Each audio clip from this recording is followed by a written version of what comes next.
창세기 1장 9절에서 13절 말씀입니다. 하나님이 첫 창조의 순간에 시간, 공간, 물질을 만드셨다고 말했습니다. 이걸 자꾸 강조하는 이유는 우리 존재의 틀에 대해서 잊지 말아야 합니다. 하나님은 그 위에 계시고 우리는 이 안에 있습니다. 그래야 성경에서 말하는 모든 신학적인 하나님의 존재하심과 하나님의 일하심에 대해서 어려움 없이 받아들일 수 있는 것입니다. 하나님과 우리는 같은 존재가 아닙니다. 하나님은 우리 위에 계신 분이시고 우리 안에 계신 분이십니다. 항상 그것을 기억해야 합니다.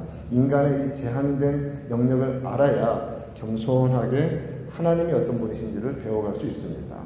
자, 그렇게 시간, 공간, 물질, 이거는 기본 틀, 프레임이죠. 이것을 만드신 후에 빛을 창조하셨습니다. 빛과 어둠을 나누셨죠. 그것이 첫째 날이었습니다. 처음에 3일은 나누시는 작업을 합니다.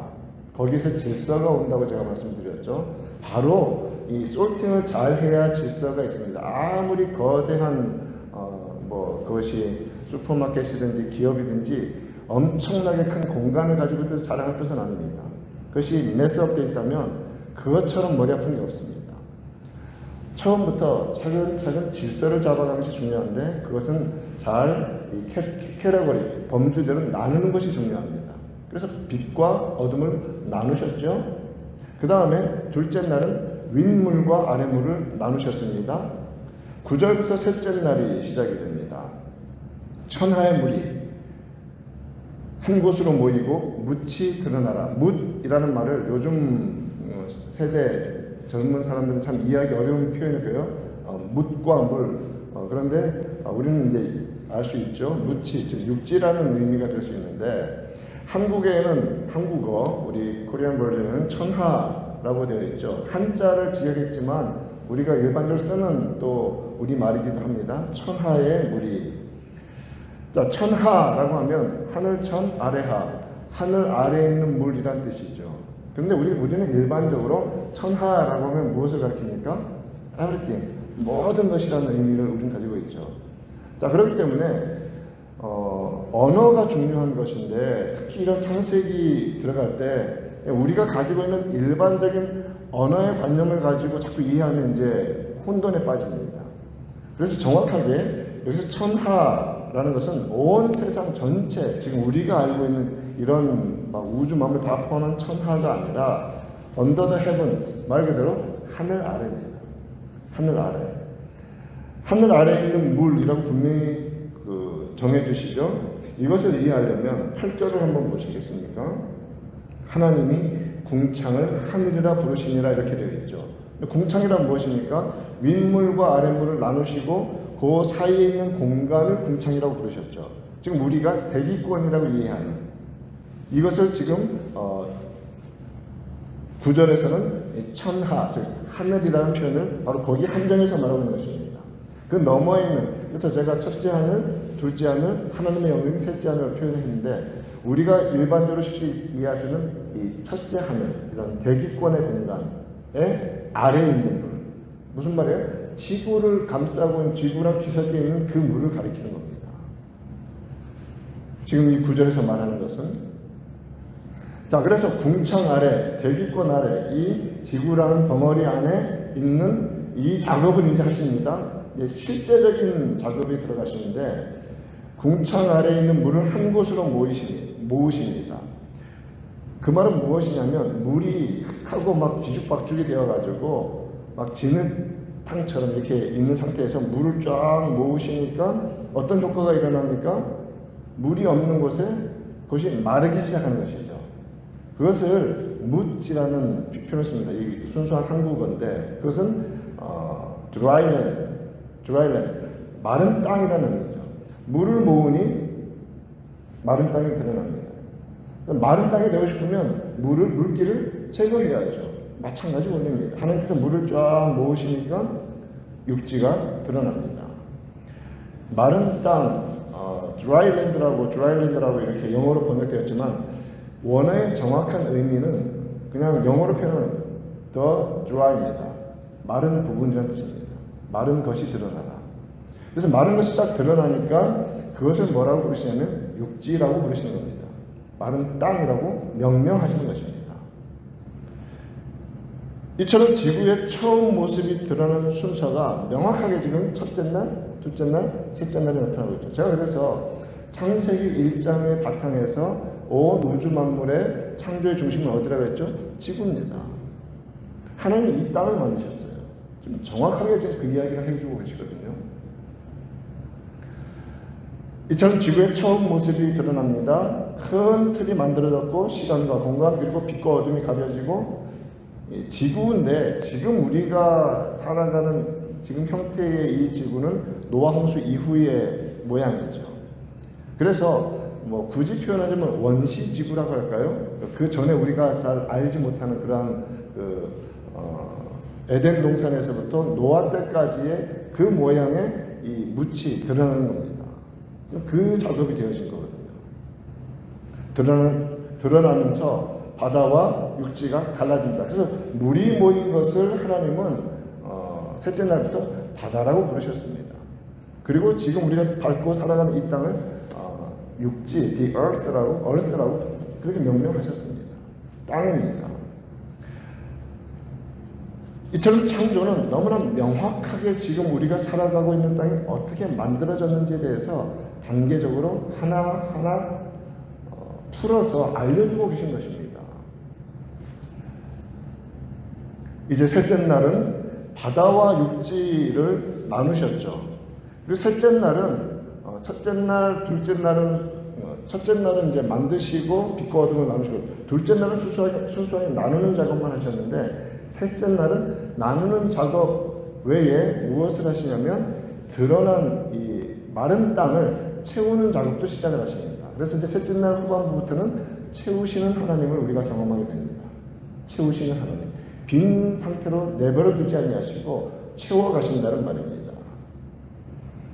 특별히 바다 육지라고 하는 이 동식물이 살아갈 수 있는 환경을 조성해 주셨고 이제 바다와 육지라고 하는 이 생태계의 기본적인 존재 가능한 환경을 조성된 상태에서 그 속에 나타날 동물들을 위한 이제 환경을 조성해 주시는 것이죠. 그것이 뭐냐면 먼저 식물들이 나오게 하시는 겁니다. 식물들이. 11절 말씀을 봅시다.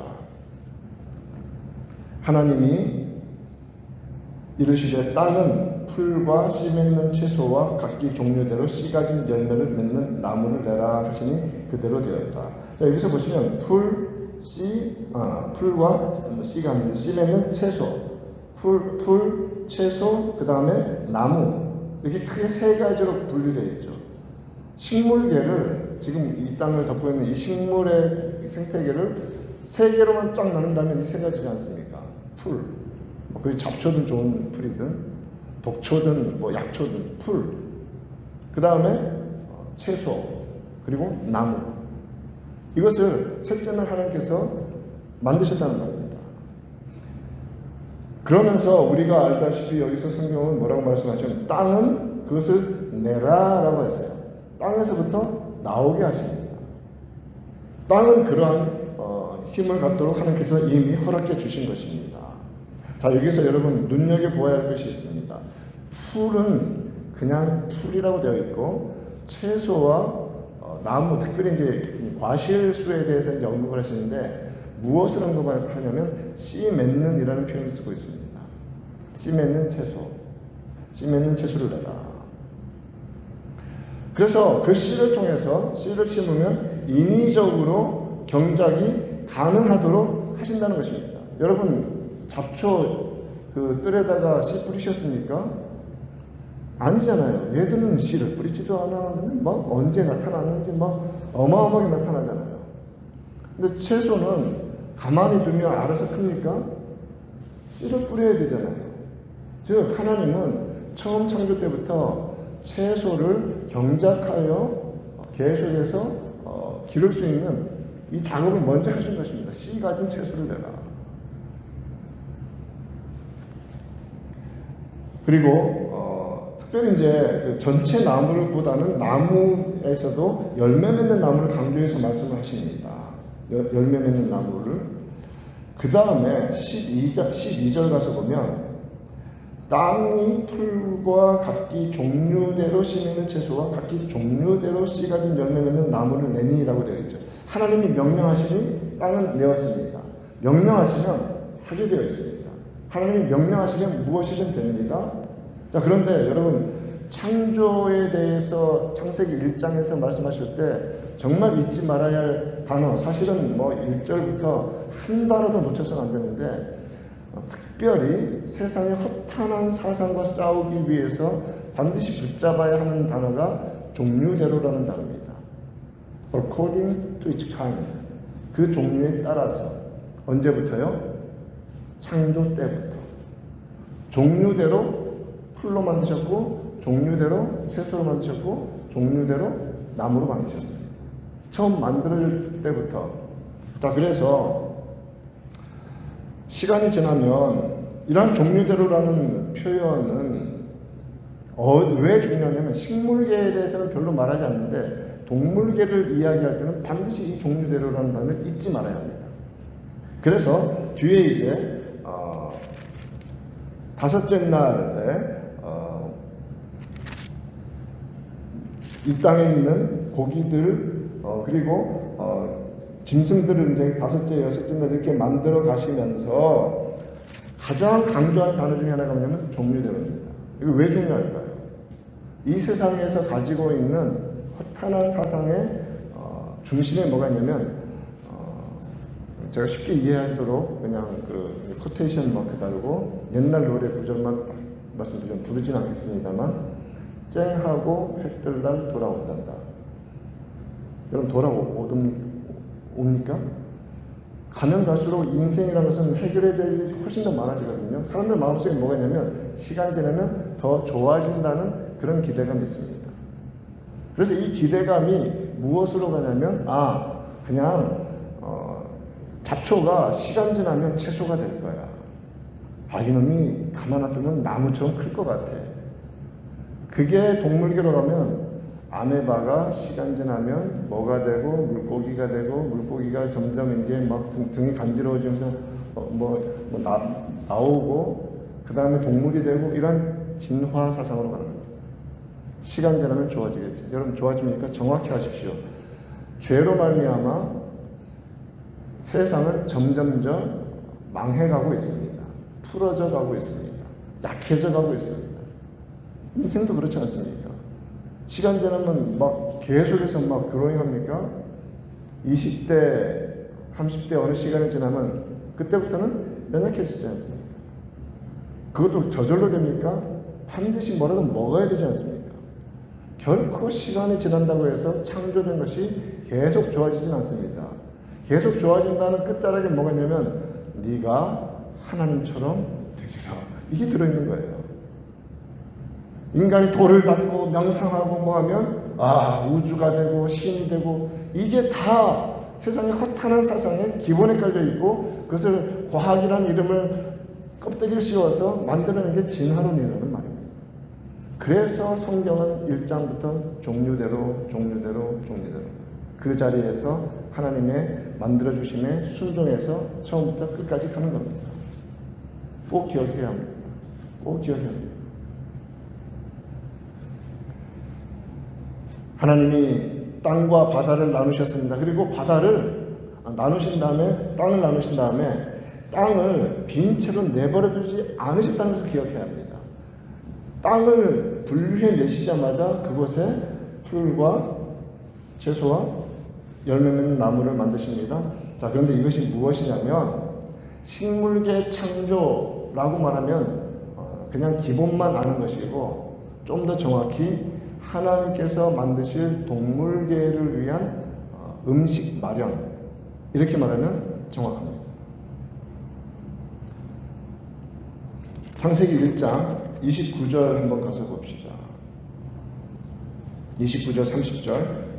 우리는 보통 창세기 1장 하면 사람을 형상대로 만드시고 다스리게 하셨다, 거기서 딱 끝내버려요. 왜냐하면 이게 너무 강렬하니까. 그런데 29절과 30절 보면, 하나님이 이르시되 내가 온 지면에 씨 맺는 모든 채소와 씨 가진 열매 맺는 모든 나무를 너희에게 주노니 너희의 먹을거리가 될 것이다. 먹을거리, 음식. 사람에게 하시는 말씀이거든요. 사람은 뭘 먹고 살아야 되냐면 채소와 과일을 먹고 살아는 겁니다. 열매 맺는 나무를 너희에게 먹을거리 준다. 이것이 노아 홍수 이전까지 인간이 먹는 음식이었어요. 육식을 하진 않았습니다. 그때 분명히 나와 있죠. 그리고 그 다음에 30절 보면 또 땅의 모든 짐승과 하늘의 모든 새와 생명이 있어 땅에 기는 모든 것에게는 내가 모든 풀은 풀을 먹을 거리로 주노라. 그래서 이 땅에 있는 이 모든 짐승 새들은 그때는 다 이 풀을 먹으면서 살도록 만드셨다는 것이죠. 분명히 말씀해 주고 계시죠. 자, 이것은 그렇구나 가 아니라 조금 더 생각하면 우리의 위치에서 우리는 어떻게 살아갈 것인가. 여러분 채소하고 과일 먹고 드십시오. 하십시오. 괜히 뭐 남 좋은 거래 해서 풀 뜯어먹지 마세요. 큰일 납니다. 풀 함부로 먹다가 일찍 부름 받은 사람들 많습니다. 이거 좋은 거야. 이거 그냥 하고 벌컥벌컥 막 목줄기에 갈아서 말고 먹으라는 것만 먹고 드시면 됩니다. 창세기 1장에서 일단 노아 홍수 전까지는 채소와 그리고 열매 이런 먹고 살았다는 것이죠. 자, 이것에서 우리는 무엇을 생각해야 되냐면 하나님의 창조가 이토록 놀라울 뿐만 아니라 섬세하다는 것입니다. 그러니까 이미 하나님은 동물계를 만드시기 전에 그들은 먹을 것을 세상에 꽉 채워놓으시고 새도 지으시고 물고기도 지으시고 동물도 지으시고 짐승도 지으시고 사람도 만드셨다는 겁니다. 여기서 우리는 오늘 이제 창조의 이 셋째 날을 보면서 무엇을 깨달아야 하는가? 그래서 하나님은 예수님께서는 이 땅 가운데 오셔서 마태복음 6장 26절에서 공중나는 새를 보아라. 정말 아름답지 않냐? 먹이지도 않고 입히지도 않는데 자기들이 너희들이 해줬냐? 이렇게 예쁘게 만들었냐? 들의 풀을 봐라. 여러분 풀 언제 우리가 뭘 하나라도 물이라도 한번 줍니까? 채소는 그렇게 물 주고 막 했는데 풀은 그냥 알아서 막 자라나지 않습니까? 들의 풀을 한번 봐봐라. 그 생명력 너희들이 준 거 있냐? 아니잖아요. 그러면서 뭐라고 말씀하십니까? 기억합시다. 하물며 너희일까 보냐. 하물며 너희일까 보냐. 왜요? 우리의 염려는 뭘 먹을까, 뭘 마실까, 무엇을 입을까. 항상 거기에 이렇게 몰입되게 되어 있거든요. 그래서 오늘 창조의 셋째 날 이것이 왜 만들어졌는지를 기억하면서 우리 삶에서 만들어진 천하 만물을 볼 뿐만 아니라 우리 삶을 정말 하나님께서 먹이시고 입히시고 돌보시는 그 은혜가 있음을 기억합시다. 항상 감사하면서 염려하지 말고. 그런데 할 일은 해야 돼요. 땀 흘리고 정말 지혜를 써서 머리를 써서 준비하고 하지만 그러나 염려로 하지 말고 감사로 하자는 말입니다. 그러면 하나님께서 이끌어 가시고 인도해 주시고 결국은 이기게 하실 것입니다. 오늘 이러한 하나님의 놀라운 능력과 지혜를 기억하는 은혜의 하루가 되기를 우리 구주 예수님의 이름으로 축원드립니다.